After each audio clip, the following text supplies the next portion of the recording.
The temporary truce in the fight in Gaza now stretching into a fifth day, with Hamas releasing some of the hostages taken on October 7th and Israel releasing some Palestinian prisoners. And now they could free more people as the pause in fighting was extended by 2 days. Just yesterday, 11 Israeli women and children were returned from the Gaza Strip. That brings the total of Israeli and foreign hostages Hamas has freed to 69. However, the White House says as many as 9 Americans are still being held captive. Meanwhile, even as the ceasefire remains in place, both Israel and Hamas have accused each other of violating the agreement. Israel says explosive devices were detonated near its troops, and Hamas accused Israel of committing a, quote, blatant breach of the ceasefire, end quote. Hamas did not provide more details, though. Meantime, in India, 41 construction workers are trapped in a collapsed mountain tunnel for their third week, but they are closer than ever to rescue. They're waiting to get pulled out of a passageway that was made of welded pipes. Rescuers had to push through dirt and rocks to even create the exit. The workers became trapped underground after a landslide caused part of that tunnel to collapse. President Joe Biden's son, Hunter Biden, is willing to testify on Capitol Hill in December. That's according to his attorneys. However, his lawyers say he'll only do it if he can do so publicly. Biden's team accused the committee of previously using closed-door sessions to manipulate and distort the facts. The committee says its goal is to determine whether the president committed an impeachable offense in connection to his family's foreign business dealings. It was a blockbuster Black Friday. It seems like Americans were just getting into the spending mood. Cyber Monday sales shattered records. People across the country spent $12.4 billion. Adobe Analytics says U.S. shoppers will spend a record $113 billion online this November, December. That's a nearly 14% hike from the year before. Here's a bit of good news about holiday spending. Prices at the pump are not adding so much to the burden. The price of gas has been falling for 60 consecutive days. That's according to AAA. The current national average price of regular gas is down 27 cents from a month ago. It's down to $3.25 a gallon. Outside with Lack. Right now, not bad to be driving around. Roll your windows down a little bit. Let some of that cool breeze hit you in the hair. Absolutely. Right? A little sunshine, too. Yeah, like that. Temperatures are already warming up because we've seen the sun pop out. It's going to be a nice afternoon, but a little on the cool side. Hold on to the sunshine while you can, because it's going to be brief. That's the main headline today, because we are expecting clouds to build in tomorrow. That'll lead to some dampness by tomorrow night and early Thursday. We expect some of that lingering rain to continue into the Thursday morning commute as well. At least we have a nice weekend ahead. Hey, this month has been impressively cool. Just in the last 8 days here, we've had cooler than average weather. And in fact, November is likely to go down as our cooler than average month, our first cooler than average month since all the way back in May. We've got one more day of cooler than average weather.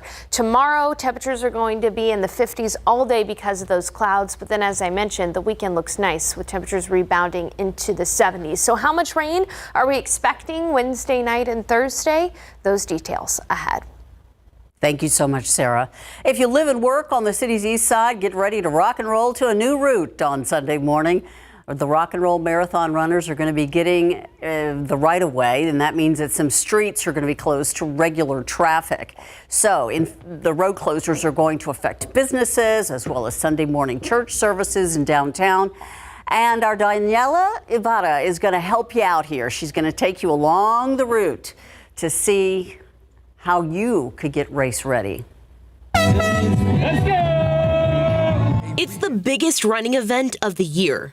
The Rock and Roll Marathon takes runners through the city's different neighborhoods and landmarks.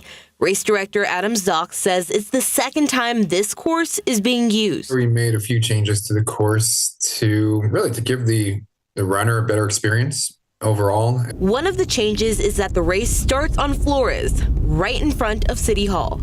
Runners.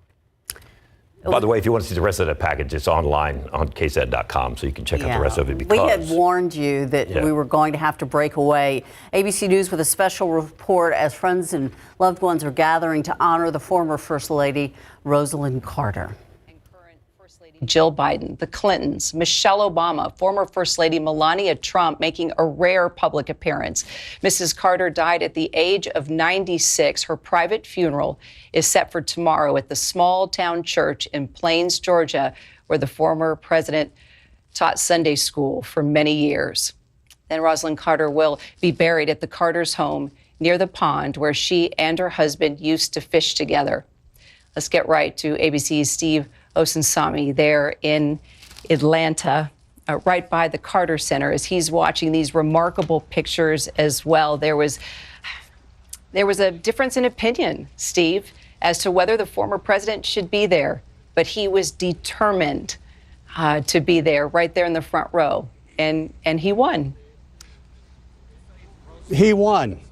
He absolutely won. He wanted to say goodbye in front of all of these distinguished people from around the world, former world leaders.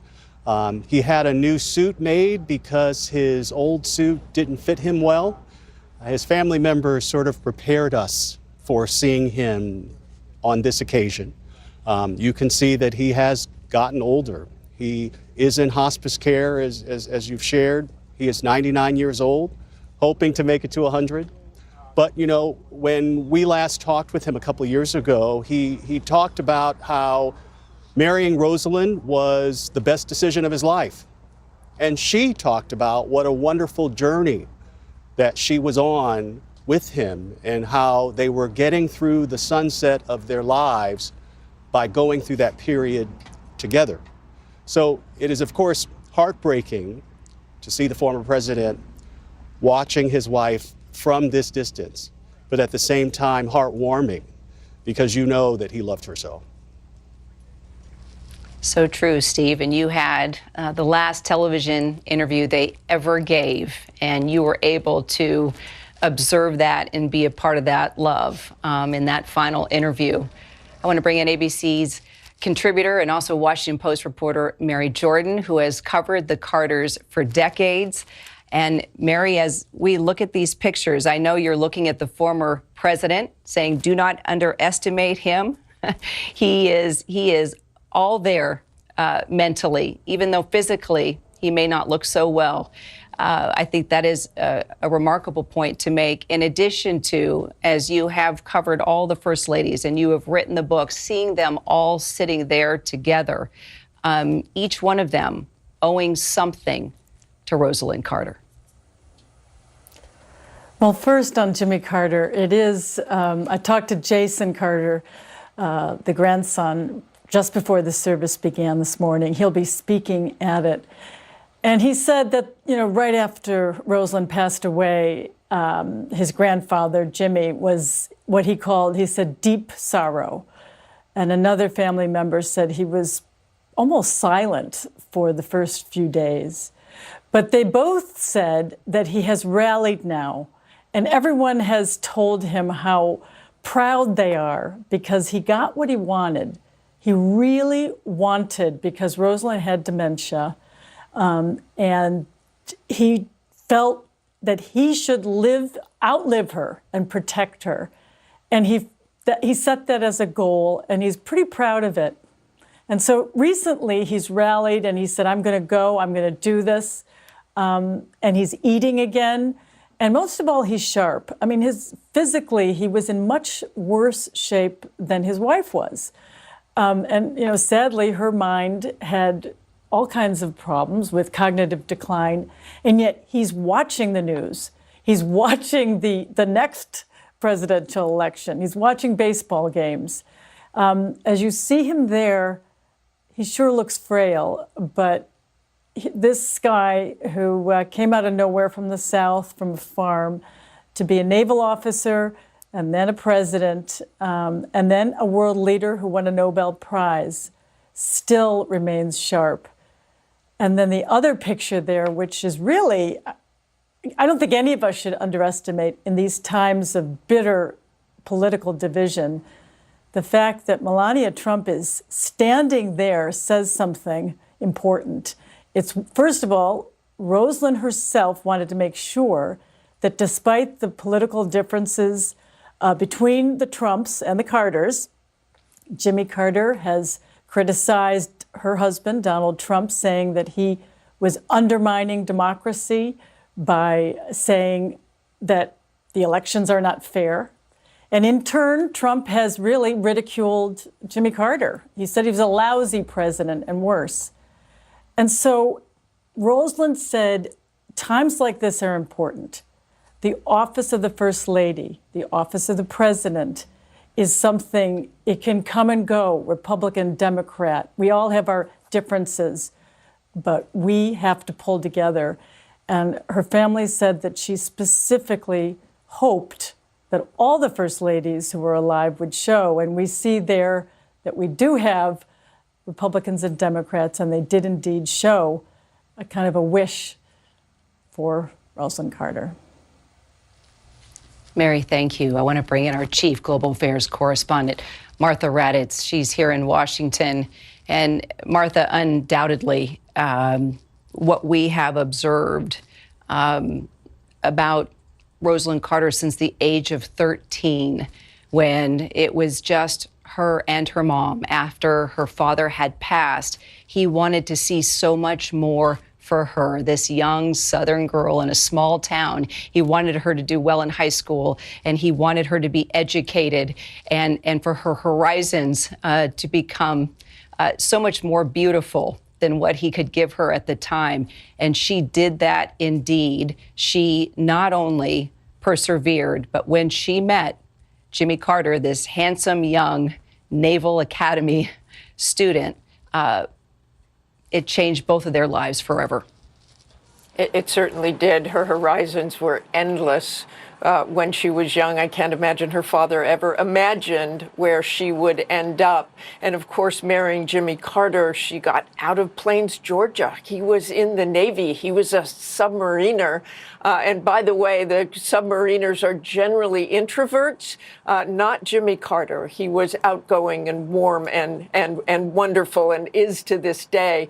But Rosalynn Carter loved being a Navy wife, and that is very difficult. She didn't want to come back to Plains, Georgia. She was finally away from her mom and away from Jimmy Carter's mom, and being very independent, especially as a Navy wife. And they argued about that, Jimmy Carter and Rosalynn, about wanting to go back to Plains. He had to go back and run the peanut farm. It's not what she wanted to do. But boy, when she got back, she put her heart into everything. And when she became First Lady, you know, seeing all those First Ladies together and what Rosalynn Carter meant to them, how she paved the way in so many ways for them to be independent First Ladies, to have their own projects. And there were others before, but Rosalynn Carter really, really made a difference in what she cared about. She was a full partner to Jimmy Carter. She is that one person who told him when she thought he might be wrong or that he might think about something in a different way. And his respect for her was so vast and so deep. When she spoke, he listened. Kira? And he is listening to his family now, giving remarks and final thoughts there inside the church. Martha, thank you so much. And before we return you to regular programming, we have more breaking news to bring to you right now. We understand that more hostages have now been released. 12 hostages, including 10 Israelis and 2 foreign nationals. They are on their way toward Israeli territory right now. We are looking at these pictures just coming in to ABC News. Let's get right to our Matt Gutman, who is there in Israel. Matt, as we watch these pictures, tell us what we know. Kara, we know, just as you said, that 12 hostages have been released from Hamas, handed over to the Red Cross. In southern Gaza, we saw the convoy of the Red Cross driving right near the border with Egypt. We understand right now from the Israeli military that they are headed to Israeli territory. There they will be met by a specialized Israeli military unit that has training in dealing with hostages. They'll transfer them to an army base here and then to hospitals in Israel. This is the 5th release in 5 consecutive days. That ceasefire continues to hold for a 5th consecutive day. That, as we understand, CIA Director Burns is in Doha trying to negotiate an extended hostage release period along with an extended ceasefire. Whatever the mechanism is that they are using, it is working. It took a little bit longer over the past couple of days, but this system is working. Hamas, of course, also getting the respite of those 5 days of ceasefire, plus the release of 3 Palestinian prisoners for every Israeli released. So it's over 150 at this point, we understand. And also that allows for the massive influx of aid trucks, at least 200 a day, not enough, but certainly more than it was in the early days of the war. And that has been critical because we understand the humanitarian crisis in Gaza is immense. The UN now saying there are over 1.8 million people who are displaced, 1.1 million, Kira, who are sheltered by the UN alone. Hunger is apparently endemic right now. Infectious diseases also increasing at a very rapid rate, Kira. And as we watch these pictures, Matt, clearly the elderly, you can see that the most concern has been about the elderly. As we get these pictures, you can see them being brought in by stretchers, also the concern over the children and the health of those as well. We will continue to follow these pictures as they come in, as once again, another group of hostages have been released by Hamas as we enter this ceasefire now in its 5th day. We're going to return to the regular network programming. Our coverage will continue right now with me on ABC News Live. You can also welcome back to our local programming now. Very heartwarming, but also disturbing pictures.